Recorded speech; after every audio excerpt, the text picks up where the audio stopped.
రాజమౌళి దర్శకత్వంలో మహేష్ బాబు ఈ కాంబినేషన్ కోసం టాలీవుడ్ ఎన్నో ఏళ్లుగా ఎదురు చూస్తోంది. అయితే సింగిల్ అప్డేట్ లేకుండా ఈ సినిమాను తెరకెక్కిస్తూ వెళ్ళిపోతున్నాడు రాజమౌళి.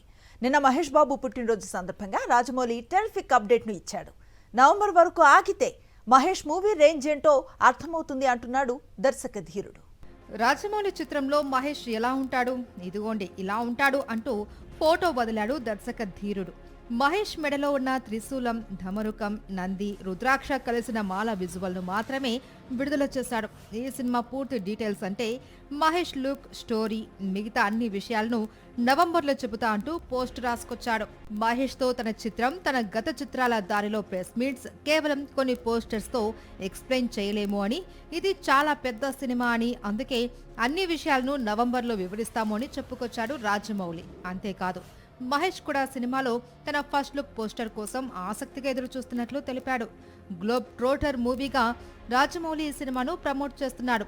ప్రపంచవ్యాప్తంగా ప్రయాణాలు చేసే ఒక వ్యక్తి కథను ఈసారి రాజమౌళి బిగ్ స్క్రీన్ పై రివీల్ చేయబోతున్నాడు. దాదాపు 1000 కోట్ల బడ్జెట్ తో తెరకెక్కుతున్న మహేష్ బాబు న్యూ మూవీలో హీరోయిన్ గా ప్రియాంక చోప్రా నటిస్తుంది. విలన్ రోల్ ను మాలీవుడ్ యాక్టర్ పృథ్వీరాజ్ సుకుమారన్ పోషిస్తున్నాడు. 2028 వేసవిలో ఈ చిత్రాన్ని విడుదల చేసేందుకు ఏర్పాట్లు చేస్తున్నాడు రాజమౌళి.